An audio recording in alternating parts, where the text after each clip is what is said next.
Hey everyone, and welcome to This Explainer. Today, we're diving into a complete A to Z masterclass on a condition that absolutely plagues millions of people every single year. We're talking about the whole thing regarding plantar fasciitis. In short, it's this incredibly painful inflammation of the thick band of tissue running right across the bottom of your foot, usually caused by cumulative, everyday stress. Now, if you're an adult between the ages of 40 and 60, or if you work a job where you're just standing all day on hard floors, this is specifically for you. We're going to uncover exactly what's happening down there in the bottom of your feet, why it hurts so darn much, and most importantly, how to fix it so you can finally get back to walking completely pain-free.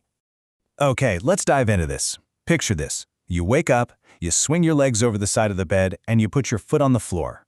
And as you take that very first step, an agonizing, sharp, stabbing pain shoots right through your heel. It's awful. It's a universal, incredibly frustrating experience for anyone suffering from this condition. That morning misery is the absolute hallmark of plantar fasciitis. But why exactly does it happen? So, to really get why this hurts so much, we've got to look at the tissue itself. Plantar fasciitis is simply the inflammation of the plantar fascia. I want you to visualize a really thick, durable rubber band, or maybe a tightly strung bowstring running right across the bottom of your foot. It connects your heel bone directly to your toes. Its main job is to support your foot's arch and act like a shock absorber every single time your foot strikes the ground. When that tissue gets overstressed, it develops these tiny micro tears, swells up, and becomes intensely painful.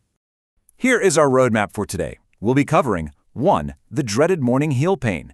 2. Understanding the plantar fascia. 3. Identifying the real culprit. 4. Immediate at-home relief. 5. The right gear and footwear. And 6. Advanced medical treatments. Section 1. The dreaded morning heel pain. The patient journey begins. We've got to acknowledge right out of the gate just how incredibly frustrating and chronic this condition can be. It can literally last up to 10 long months. Just think about this daily timeline of suffering that patients go through. In the morning, you get that severe stabbing pain on the very first step. But as you push through it and walk around to get your coffee or hop in the shower, the pain actually kind of decreases. That's because walking temporarily stretches out that thick tissue and warms it up. But don't be fooled. By the evening, after you've been standing on it all day, or if you sit down for dinner and then try to stand back up, that tissue stiffens right back into place and the sharp ache returns with a total vengeance. Section 2. Understanding the plantar fascia. Anatomy of the foot.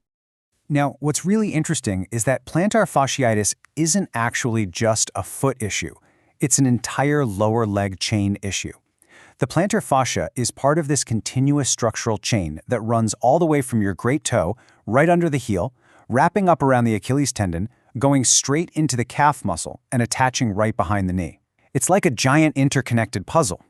This is exactly why medical professionals note that having incredibly tight calf muscles almost always accompanies a plantar fasciitis diagnosis. So why exactly does it tear? Well, we can break the risk factors down into two main buckets: intrinsic and extrinsic. Intrinsic factors are basically the mechanical risks inherent to your own body. Things like obesity, having flat feet or unusually high arches, tight calves, or honestly just being between the ages of 40 and 60. Extrinsic factors, on the other hand, are the environmental risks we subject our poor feet to. We're talking unsupportive shoes, a sudden spike in overtraining, or working long shifts standing on hard warehouse floors or concrete. You mix a few of these together, and that repeated stress causes micro tears and intense inflammation right where the tissue meets the heel bone. Section 3. Identifying the real culprit. Differential diagnosis.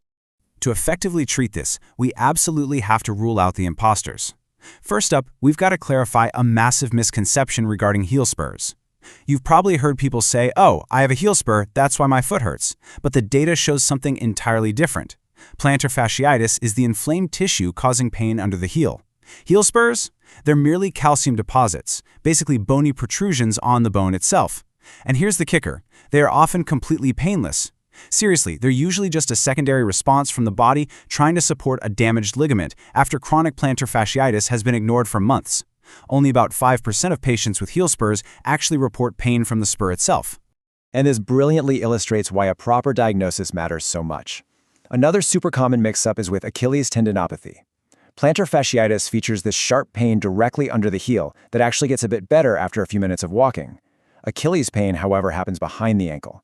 The tendon physically feels thick, and it actually gets worse when you run up hills or add speed. If you try to treat your Achilles pain like it's plantar fasciitis, you are going to face incredibly frustrating setbacks, because those tissues fail and heal in completely different ways. Section 4. Immediate at-home relief. Breaking the pain cycle. All right, let's shift gears to some solutions. These are low-cost, low-risk therapies you can literally start today to stop that acute inflammation. Step 1, ice the arch. Take a frozen water bottle, wrap it in a thin towel, and just roll your foot over it for 15 to 20 minutes twice a day. Step 2 is the seated fascia stretch. Cross your affected foot over your knee, grab your toes, and gently pull them back towards you for 20 seconds. You'll really feel that tight band stretch out. And step 3, towel scrunches. Put a towel on a hard floor and use your bare toes to scrunch it up toward you. This is absolutely vital because you have to treat the root cause, which is often weakness in those little intrinsic muscles of the foot, not just treating the symptom of pain. This perfectly explains why those mornings are just so brutal. You see, when you sleep, your foot naturally relaxes and points downward.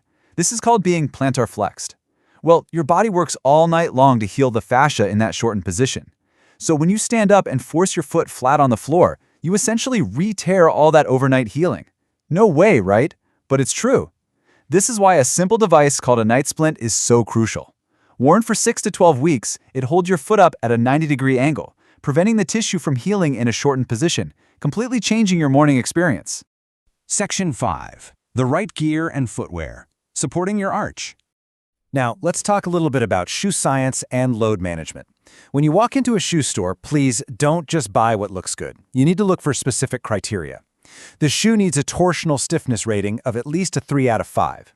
That means if you grab the toe and the heel and twist, it shouldn't just wring out easily like a wet towel. It needs real resistance.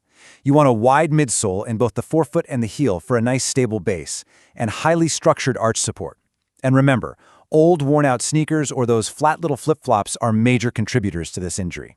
You absolutely must replace your walking shoes every 6 to 9 months or roughly every 250 to 500 miles. So, the absolutely crucial point here is this: do not walk barefoot.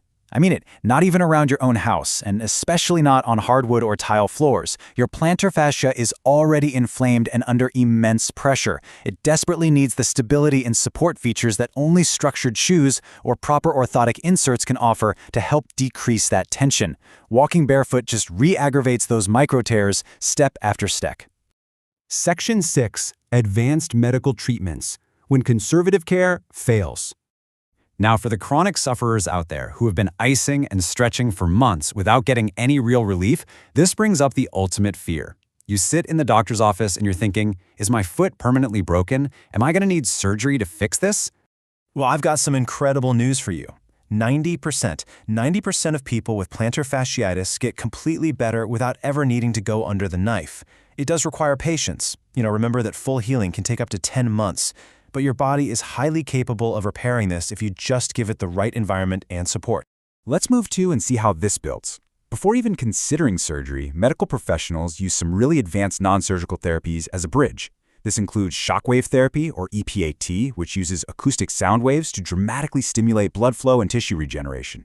There are also corticosteroid injections to rapidly reduce severe inflammation, and platelet-rich plasma, or PRP injections, which actually use your own blood to promote healing. All of this is done right alongside structured physical therapy to rebuild the strength in that entire lower leg chain we talked about earlier. But for that rare remaining percentage, if 12 months have gone by and absolutely all conservative care has failed, surgery is the absolute last resort. The two main procedures are a gastrocnemius recession, which physically lengthens the calf muscle to reduce the pulling pressure on the heel, or a plantar fascial release, where a surgeon makes tiny cuts in the fascia itself to relieve that extreme tension. Now, both of these involve a very long recovery, and they are only considered when literally every other avenue has been exhausted. Which brings us to the final thought I want to leave you with today. Ask yourself right now, are you ignoring the warning signs of acute heel pain?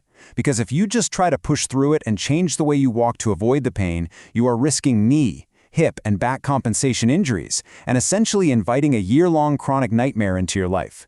So don't wait. Take action early. Get into proper footwear, start that stretching routine, and consult a specialist before tomorrow's first step is worse than today's. Thank you so much for joining me on this explainer. And hey, here's the pain-free